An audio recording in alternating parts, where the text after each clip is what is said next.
عبدالملک صدیقوف 3 سال باز رئیس دهه نورافشان در جماعت پتر کنیبادام است. او تا این وقت در روسیه آشپز بود و با دعوت ساکنان به وطن برگشته این وظیفه جمعیتی را به دوش گرفته است. صدیقوف میگوید در آغاز فعالیتش جدا شدن مبلغ از فاند آمریکایی یوساید برای گذراندن آب برایشان الهام بخشید و آبادکاری را در دیگر سمت‌ها به راه ماندند. حاجی طالب که یکم بردی سرکاره دادن 700 متر از حساب اویلشان حجبه نرفته اسفال کردن.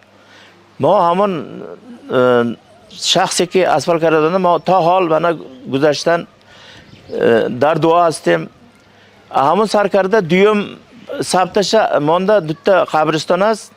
دیوم قبرستان تا مرکزه با بچه ها وای کردن که همون پولی که جمع شدگی حج و عمره با وای کرد دیها با سر کرد. سانه من صاحب کاران در مسافر بچه ها هست کار بار همانا کتی آباد کرد سادیم. در دهه نورافشان کوچه مرکزی و 4 خیابان دیگر را در حدود تقریبا 7 کیلومتر با حشر منفرش کردند. این به ساکنان خوش آمد. پیشتر این کوچه ها همه خیلی تنگ میدان بود که فقط یک دانه مترسچه وای ماشین گذاشته اگه. اینجا سفیددار بود. ما حشر کرده هم محله حشر کرده هم سفیددار گرفته اگه. تیمال من این ویسکا ولد همون باید مشید کرده پس نبوده محله و یک 10 سال پیش همون سفیددار رسیده پجر شده برفتگی هم اینا همه میدانت گرسی بیتم برای همون ما اینجا گرفتیم من اصلا دیدید می همه خلق یک شده همون رهایه همه جای اسفال کرد. ولی همین درخت بوری سبب مرافعه دادگاهی شد و تلاش های دیگر را باز داشت. скоро келиши мумкин, пожарниlar келиши мумкин. ماشین یاری تجیلی آمدنش ممکن. ماشین سوختار خاموش کنی آمدنش ممکن. با این راه در آمده نمیتواند. برای همه شرایط شدنش در کار است. ما دیگر کوچه ها را وسیع کردیم ولی نوبت به این کوچه آمده بود که کارمندان اکولوژی به ما مشکلی پیش آوردند. به همین خاطر کار ما باز ایستاد. به همه مسئله ها مردم ما اهلانه سهم میگذارند. رئیس ما دوادوی کرده ایستاده اند لیکن معمای پیش آمده فقط با کارمندان اکولوژی وابسته است. شو بابتر تازر.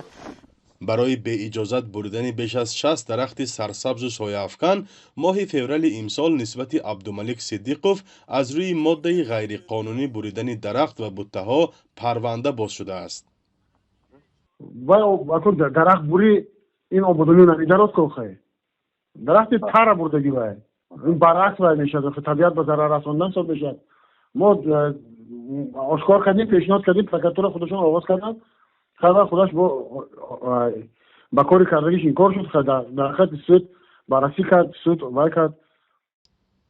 دادگاه شهری کنیبادام هفته گذشته صدیقوف را بیش از 80,000 سامانی جریمه بست.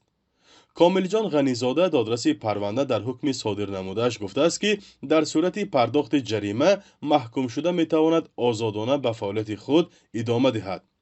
ولی صدیقوف میگوید از حکم ناراضی است و به زینه‌های بالایی شکایت میبرد.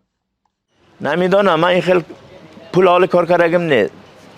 23 سال ایسی کار کردم یک تین اویلگشم نیست رئیس محله و فقط بونسش مهنت و مکافاتش منم کرده باید مخصوص رحمت کلام. در همین حال سلطان پیرزاده یاردمچی دادستان شهر کنیبادام چند پیش در روزنامه حکومتی صدای کنیبادام عاید قانونشکنی عبدالملک صدیقوف مطلب به نشر رسانیده این عملی او را محکوم نموده است. این دادستان در ادامه مطلبش افزوده است که تنها در شهر کنیبادام برای حفظ نگردیدن محیط زیست و افلاس نمودن هوا و طبیعت 32 پرونده مأموری را بررسی نموده ایستادند و ساکنان را برای رعایت کردن قانون حفظ محیط زیست دعوت نموده است.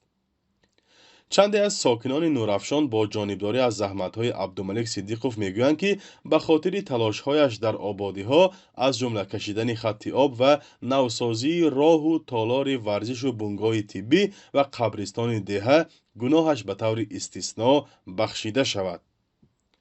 فرزان محمدی، رادیو آزادی، شهر کنیبادام.